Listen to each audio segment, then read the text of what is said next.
ओम श्री सद्गुरुदेव भगवान की जय। मानस बोध भाग 2 द्वितीय सोपान। साधक के मन में साधन करते करते एक ऐसी दुश्चिंता की अवस्था भी आती है कि पता नहीं हम कर पाएंगे पूरी साधना या नहीं। रुकावट आने लगती है और संसार के सुखोपभोग के आकर्षण उसे खींचने लगते हैं। यही है दशरथ द्वारा राज तिलक की लालसा।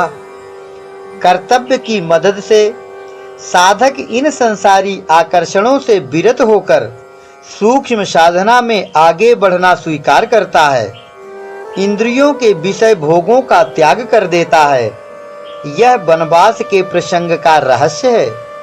साधक के अंदर की गतिविधि को गोस्वामी जी ने इस तरह पात्रों और प्रसंगों के रूप में लिख दिया है।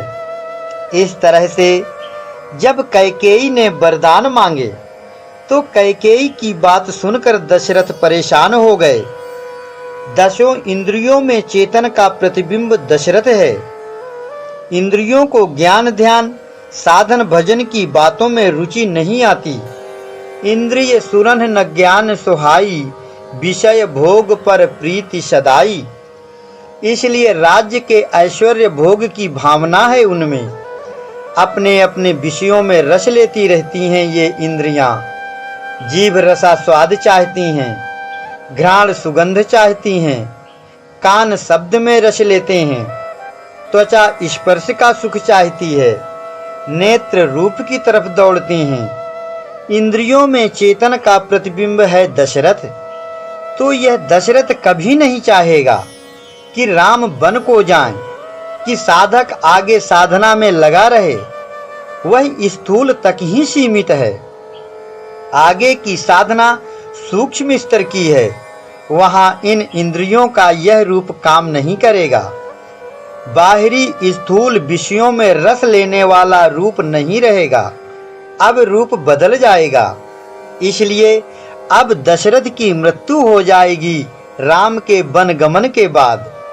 सूक्ष्म में इंद्रियों के रूप में इनके अधिदैव काम करेंगे। रूपांतरण हो जाएगा। दशरथ अब सुरधाम चले जाएंगे। अब क्षेत्र बदलने से रूप भी बदल जाएगा। सूक्ष्म में सूक्ष्म तत्व ही काम करेंगे, ऐसा मतलब है। होत प्रात मुनि वेश धरी, जौ न राम बन जाहि। मोर मरन राउरो अजस, नृप समुझिए मन माहि। अगर राम वन को नहीं जाते हैं तो कैकेयी मर जाएगी। मतलब कर्तव्य की हानि होगी, कर्तव्य की पूर्ति नहीं होगी। अगर साधक आगे की साधना में संलग्न न होकर इतने में ही रुक जाएगा, कर्तव्य उसका मृत हो जाएगा। इसलिए कहती है मोर मरण राउर अजस। तो जब कर्तव्य धर्म को पूरा नहीं किया जाएगा और साधना से च्युत हो जाएगा तो अजस तो होगा ही। अगर साधना छोड़कर बैठ जाए, अधूरे में गद्दी ले ली जाए और ऐश्वर्य वैभव में लग जाए, भौतिक आकर्षण में फंस जाए तो जग हंसाई होना स्वाभाविक है। कबीर कहते हैं आधा चलकर पीछे फिरी हैं हुई हैं जग में हासी। तो यह कैकेयी के रूप में साधक के अंदर बैठी हुई कर्तव्य भावना उसे प्रेरणा करती रहती है कि साधना में आगे बढ़ना है, अधूरे में छोड़कर नहीं बैठ जाना है। देखी व्याधि असाध नृप, परव धरनि धुनि मात। कहत परम आरत बचन, राम राम रघुनाथ। शरीर रूपी अवध के अंदर का यह प्रसंग है। दशरथ साधक के उस मन का प्रतीक है जो तमाम तरह के मनोरथों को लिए हुए स्थूल उपासना करने में रुचि रखता है। यह हो जाए भगवान की कृपा से अमुक यज्ञ अनुष्ठान करूं तो ऐसा काम बन जाए, ऐसी इच्छाएं करता रहता है। सकाम साधना करता है, लेकिन मनुष्य की कामनाओं का अंत तो है नहीं। एक पूरी होती है तो दूसरी इच्छा होने लगती है। ऐसी कामना युक्त मन वाला साधक साधना के क्षेत्र में आगे प्रगति नहीं कर पाता। इसलिए मन की इस अवस्था का अंत होना चाहिए, चाहे जैसे हो। यदि साधक के पूर्व पुण्य और सत्कर्मों के संचित संस्कार ये देवता सक्रिय हो जाएं और उनकी प्रेरणा प्रभाव से बुद्धि काम कर जाए और ईश्वरीय कर्तव्य की ओर साधक प्रवृत्त हो जाए तो कल्याण हो सकता है। बुद्धि रूपी मंथरा है और उसके द्वारा प्रेरित कैकेयी साधक के अंदर जागृत होने वाली ईश्वरीय कर्तव्य की भावना है। संसारिक मनोरथों, इच्छाओं, वासनाओं का त्याग करके जो आगे की साधना है उसमें आरूढ़ हो जाना वनवास है। अब या तो युवराज पद लेकर संसार में नरक भोगो, विषय भोगो, अथवा इंद्रियों का दमन करो और कर्तव्यारूढ़ होकर ईश्वरीय भाव को प्रतिष्ठित करके कल्याण के मार्ग पर आगे बढ़ जाओ। ऐसा हो नहीं सकता है कि हम रो भी लें और साथ में हंस भी लें, सो भी लें और जागते भी रहें। दोनों काम साथ साथ नहीं होंगे। दुई की हो ही एक समय भुआला, हंसब ठठायु फुलाउब गाला। इस तरह से यह सब साधना काल में साधक के अंदर उथल पुथल आती है और उसका निष्कर्ष उसे अपने विचारों से निकालना पड़ता है, सोचना समझना पड़ता है, बुद्धि विवेक से काम लेना पड़ता है। यही सब अंतरकथा व्यथा है इसमें। परे राव कहीं कोटि विधि, काहे करसि निदान। कपट सयानी ना कहती, कछु जागति मनहु मशान। राम राम रट बिकल भुआलू, जनु बिनु पंख बिहंग बिहालू। हृदय मनाव भोर जन होई, राम ही जाय कहे जन कोई। तो अब साधक का मन जो अभी संसारिक कामना से भरा हुआ था मृत प्राय हो जाएगा। उसके मनोजगत में एक नया सवेरा हो रहा है, प्रकाश हो रहा है। उसका मन अब सुमंत बन गया है। संसारिक मनोरथों वाला मन अब निष्प्रभ हो गया है। यही तो होता है। मन में माया भरी रहेगी तो भगवान गायब रहेंगे और जब ईश्वरीय विचार रहेंगे तो माया गायब हो जाएगी। मन तो एक ही है। उसकी दो प्रकार की अवस्थाओं को दो रूपों में या दो पात्रों के रूप में बाहर दिखाया गया है। साधक के अंदर ये सब गतिविधियां थोड़े क्षणों में होती रहती हैं। बाहर स्थूल में समय बहुत लगता है उन्हीं को दिखाने बताने में। अब सवेरा होने पर सुमंत आ जाएगा, राम उसके साथ आ जाएगा। मतलब है कि अब साधक के मन की स्थिति अनुकूल हो गई है। अब उसे जल्दी से जल्दी कर्तव्यारूढ़ हो जाना है। कैकेयी की रुचि के अनुरूप सब काम करना है और जो संसारी विचारों से दबा हुआ मन का रूप है वह दशरथ अब मृत प्राय हो चुका है। अब हताश हो गया है। अब उसकी कुछ नहीं सुनी जाएगी। विधि ही मनाव राव मन माही, जेहि रघुनाथन कानन जाही। सुमिरि महेश ही कहि बहोरी, बिनती सुनहु सदा शिव मोरी। आशुतोष तुम अवधर दानी, आरत हरहु दीन जन जानी। तुम प्रेरक सबके हृदय, सो मति राम ही देहु। बचन मोर तज राहि घर, परिहर सीलु सनेहु। अजस हो जग सुजस नसाऊं, नरक परम वर सुरपुर जाऊं। यह सब जो बातें यहाँ लिखी हैं रामायण में, ये सब हमारे तुम्हारे सब के अंदर हो रही हैं। जैसे दशरथ परेशान हैं कि राम वन को न जाए, चाहे मुझे अपयश हो जाए, चाहे नरक में जाना पड़े।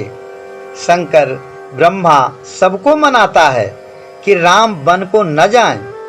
तो आदमी का मन इस संसार में जब स्त्री पुत्र धन दौलत मान प्रतिष्ठा में गहराई से फंसा रहता है तो उसे छोड़ना मुश्किल होता है।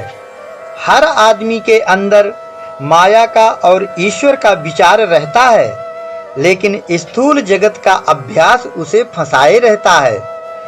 ईश्वर को भी आदमी अपने ढंग से ही मान्यता देता है। धन के लिए, पुत्र के लिए, सुख के लिए भक्ति भी करता है। ईश्वर के लिए ईश्वर की भक्ति कम लोग कर पाते हैं। अगर सही निर्णय कर पावें कि यह संसार नश्वर है, असत्य है, ईश्वर सत्य है, वह ज्यादा लाभ की चीज है, तो शायद उधर जा सकता है। लेकिन यह बड़े पुण्य प्रभाव से होता है। तो हर आदमी इस द्वंद्व में फंसा हुआ है, चाहे वह देश में हो, चाहे विदेश में हो, चाहे साधु हो, चाहे गृहस्थ हो, सबके अंदर ईश्वर और उसकी प्रकृति दोनों का असर बना रहता है। इसलिए यह रामायण सबके शरीर रूपी अवध के अंदर है। गोस्वामी जी ने इसीलिए लिखा है, रामायण सतकोटि अपारा। वही सच्ची मानस कथा है। अपने अंदर की जो हलचल है उसका पढ़ना समझना आ जाए तब समझो कि ठीक है। तो बाल कांड में तो भगवान का अवतार हुआ। भगवान हमारे इस शरीर रूपी अवध में आ गए। हमने अपने अंदर ईश्वर को मान्यता दे दी है। शुभेच्छा, सुविचारणा ये शुरू की सीढ़ी हैं। आगे योग साधना में लगे। जब विश्वास रूपी विश्वामित्र आए और तर्कना ताड़का शांत हुई तो योग रूपी जनक से क्षमता सीता मिली। अब इस क्षमता को लेकर चित्रकूट में जाना है। चित्त को कूटना है, शांत करना है। उधर अत्रि से भेंट करनी है, त्रिगुणातीत होना है, कर्म रूपी बाली को मारना है, ब्रह्म ज्ञान रूपी बंदरों को लेकर संयम रूपी सेतु बनाना है, फिर असुरों को मारकर उस खोई हुई शक्ति को फिर से प्राप्त कर लेना है जो हम साधना में लगाएंगे। फिर उस क्षमता की अग्नि परीक्षा हो जाएगी, भली प्रकार से प्रमाणित हो जाएगी। तब राम राजा होगा, तब राम राज्य होगा। अभी तो आगे की भूमिकाएं बाकी हैं सब। अभी राजा नहीं हो सकता। इसलिए वह वशिष्ठ वाली बात सही है कि सुदिन सुमंगल तबहि जब राम होहि युवराज। तो श्रेष्ठ सा वशिष्ठ, श्रेष्ठ है ज्ञान। ज्ञान रूपी गुरु की बात कभी झूठी नहीं होती। मुख सुखाहि लोचन श्रवहि शोकुन हृदय समाय। मनहु करुण रस कटकई उतरी अवध बजाय। मिले ही मांझ विधि बात बेगारी जह तह देहि कहे के ही गारी। एहि पापिनी ही बूझी का परऊ छाये भवन पर पावक धरेऊ। सुमंत गए, वहां जाकर देखा सब हाल चाल। फिर कैकेयी के कहने से और राजा का भी रुख पाकर राम को ले गए। राम के पूछने पर कैकेयी ने बताया पूरा वृत्तांत। तो सुमंत का मतलब है सुंदर मंत्रणा देने वाला मन। ऐसा मन अगर साथ रहे तो फिर साधक के अंदर उसकी कर्तव्य भावना मुखरित होती है।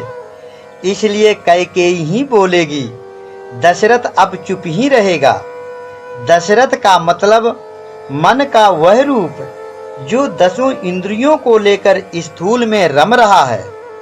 अब जब साधक ने स्थूल स्तर की साधना पूरी करके क्षमता प्राप्त कर लिया है और आगे सूक्ष्म साधना में प्रवेश करने की योग्यता वाला हो गया है, तो सुंदर मंत्रणा देने वाला मन भी उसका हो जाता है, कर्तव्य की ओर ले जाने वाला मन हो जाएगा।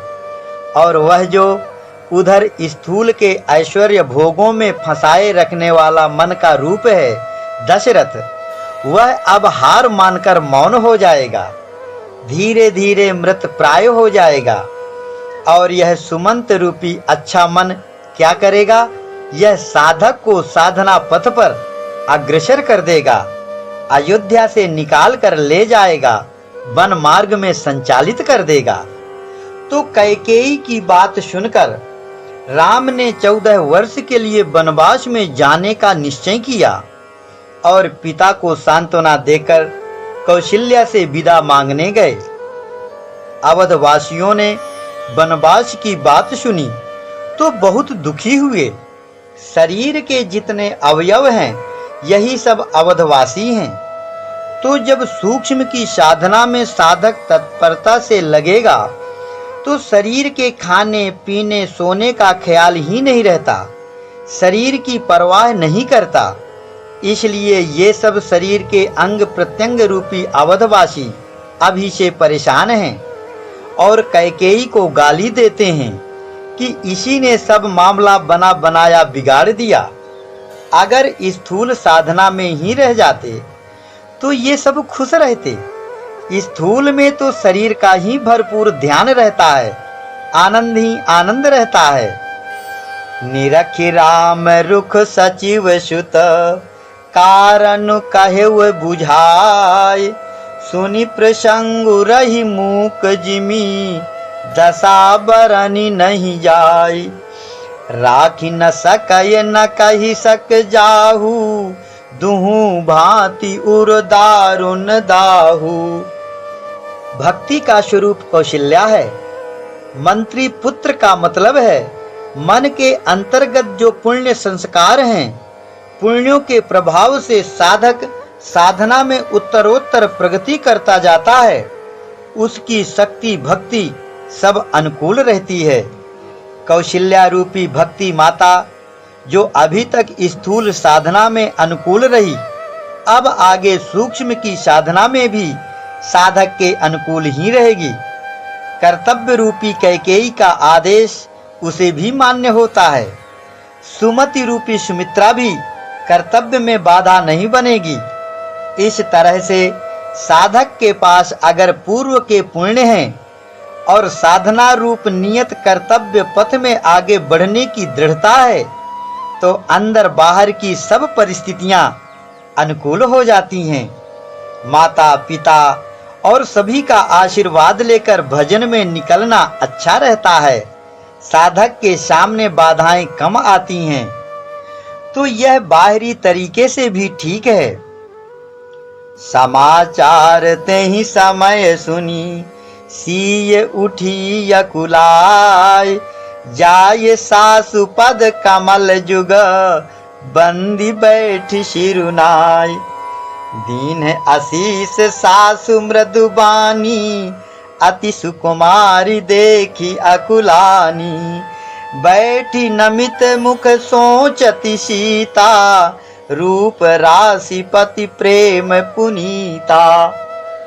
साधक का कर्तव्य है कि वह निरंतर साधना में लगा रहे, चाहे सेवा करे, चाहे सत्संग करे, चाहे नाम जपे, चाहे ध्यान करे, उसको ईश्वरोन्मुख बने रहना चाहिए। जब ऐसी प्रवृत्ति बन जाती है और संत सद्गुरु की शरण मिल जाती है, तो समझो उसके कल्याण का द्वार खुल गया। भजन करते करते, ध्यान करते करते, सेवा करते करते साधक के अंदर परिपक्वता आने लगती है। मन की एकाग्रता से उसमें क्षमता आ जाती है। यह क्षमता या शक्ति ही सीता का रूप है। नियम यह है कि जो क्षमता साधक में आई है, भजन ध्यान करने से उसको भजन में ही लगावे। उस शक्ति को संसारी विषयों में खर्च न करे, उस शक्ति सामर्थ्य को आगे की साधना में लगाए। सीता को वनवास में साथ ले जाने का यही अर्थ है।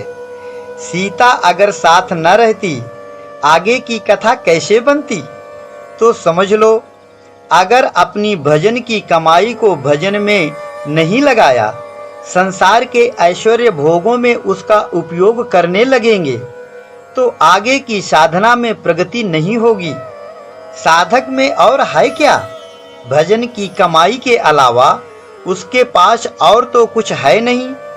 तो उस क्षमता को, उस पूंजी को उसी धंधा व्यापार में लगाता रहे और इस तरह से ज्यादा कमाई पुण्य रूपी धन की करके एक दिन मोटा सेठ बन जाए। यह तरीका है। ऐसा नहीं कि जो 4 पैसा पैदा किया मेहनत करके, उसे भी खा पी कर बराबर किया। पूंजी बगैर धंधा ठप पड़ जाएगा। इसलिए साधक को हमेशा सावधानी बनाए रखना चाहिए कि भजन की कमाई का एक एक पैसा संभाल कर रखे। ऐसा नहीं कि पूरब की कमाई पश्चिम में गंवाई। जहाँ लगी नाथ ने है अरुणाते, पिए बिनुती यही तरनिते ताते। तानु धानु धाम धरन पुर राजू, पति विहीन सब शोक समाजू। पति विहीन सब शोक समाजू। परमात्मा के बिना यह सब धन धाम राजपाट दुख का घर है।